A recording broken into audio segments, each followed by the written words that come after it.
அப்ப கண்ணனிடத்தில் இருக்கக்கூடிய அந்த வேல் புனிதம் அடைந்து விடுகின்றன. ஆகையினாலே அதற்கு போற்றி. ஆகையினாலே இந்த இடத்துல மிக விசேஷமாக சொல்லக்கூடிய விசேஷமான அர்த்தம்னா, அடியார் அடியார் அடியார் அடியனாக எவன் ஒருவன் இருக்கிறானோ அந்த அடியவனுக்கு யான் அடியவன் என்று ஆண்டாள் சொல்றாளாம். இதைத்தான் நம்மாழ்வார் சொன்னார் அல்லவா, தொண்டர் தொண்டர் தொண்டர் தொண்டர் தொண்டன் சடகோவன். ஏன் ஒரு தொண்டர் சொல்லி நிறுத்திட்டு இருக்கலாமே, அங்க 7 தொண்டர் சொல்றார். தொண்டர் தொண்டர் தொண்டர் தொண்டன் சடகோவன். ஆகையினாலே எவன் ஒருவன் அடியார் அடியார் அடியார் அடியனாக இருக்கிறானோ அவன் மேலோன் ஆகிறான். அவனிடத்துல பகவானானவன் வந்து பரிமாறுகிறான். அவன் கூடவே இருப்பான். அவன் கேட்டதையெல்லாம் கொடுப்பான். அதை எடுத்து காட்டுகிறார். ஆகையினால தான் ஒரு அசித்து. அசித்துனா என்ன? அது ஒரு பொருள் தானே. அந்த வேல் என்பது என்ன? சாதாரண ஒரு இரும்பு தானே. அப்ப அதுக்கு கூட ஒரு போட்டியானா பகவானிடத்தில் இருப்பதற்கு அனைத்துக்குமே ஒரு ஏற்றம் உண்டு.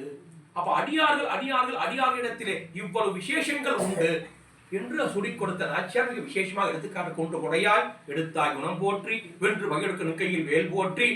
அப்போ இந்த இடத்துல வேல், வேலுக்கு உபமானம் அடியார்கள், ஆயுதங்களுக்கு உபமானம் பஞ்சாயுதங்கள்.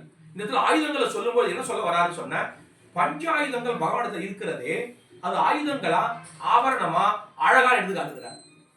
பகவானிடத்துல அந்த ஆயுதங்கள் கூட ஆபரணங்கள் தான். அது எப்படி?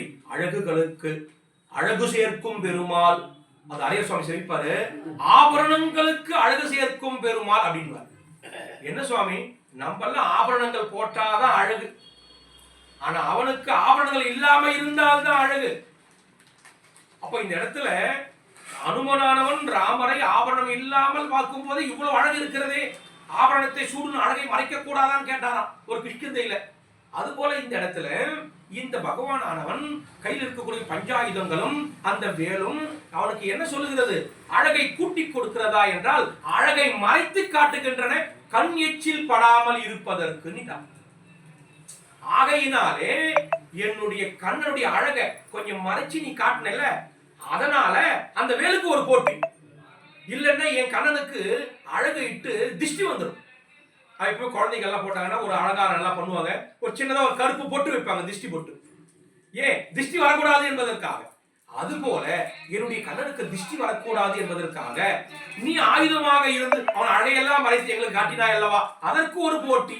அப்ப வேல் போற்றி, குன்று போற்றி, திருவடி போற்றி என்று மிக அழகாக சொல்லிக் கொடுத்த நாச்சியார் நமக்காக எடுத்து காட்டினால், அன்றி உலகம் வளர்ந்தாய் அடி போற்றி, சென்றங்க தென்னிலங்கை செற்றாய் திரள் போற்றி, கொன்றை சகர உதைத்தாய் புகழ் போற்றி, கன்று குணிலாய் எரிந்தாய் கடல் போற்றி, குன்று கொடையாய் எடுத்தாய் குணம் போற்றி, வென்று வகையெடுக்கும் நிற்கையில் வேல் போற்றி, என்றெங்கும் நேர்மை ஏற்றி பறிகொள்வான். இன்றியாம் வந்தோம் இறங்கு ஏலோ எம்பாவாய். இன்றுதான் இதையெல்லாம் தெரிந்து கொண்டோம். எங்கள் ஆசாரி தொழில் வளர்த்தாலே தெரிந்து கொண்டோம். எங்கள் பெரியாழ்வா தொழில் வளர்த்தாலே தெரிந்து கொண்டோம். நப்பினை பிராட்டி தொழில் வளர்த்தாலே தெரிந்து கொண்டோம். ஆகையினால் இன்று வந்து உமக்கு பல்லாண்டு பாடினோம் என்று அந்த கண்ணனை பல்லாண்டு பாடுகிறார். இதற்கு அடுத்து கண்ணன் ஒருத்தி மகனாய் பிறந்த பாசுரத்தை நாளைக்கு எடுத்து காட்ட போறார்.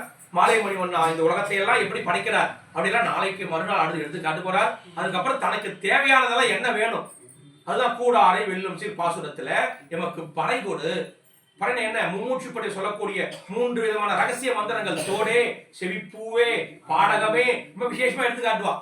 ஒரு மும்மூச்சுவானவன் இந்த ரகசிய திரைகளை எல்லாம் தெரிந்து கொண்டு பகவானை அடைவதற்கு எத்தனிக்க வேண்டும். அப்ப எத்தனித்தவன் என்ன பண்ணணும்? சிற்றும் சிறுகாலையில வந்து அந்த பகவானுக்கு எல்லா விதமான கைங்கரியத்தை பண்ணி அந்த பகவானத்துல சாயுஜ்யம் அடையணுன்றதுக்காகத்தான் ஆண்டாளுடைய பிறப்பின் ரகசியமே.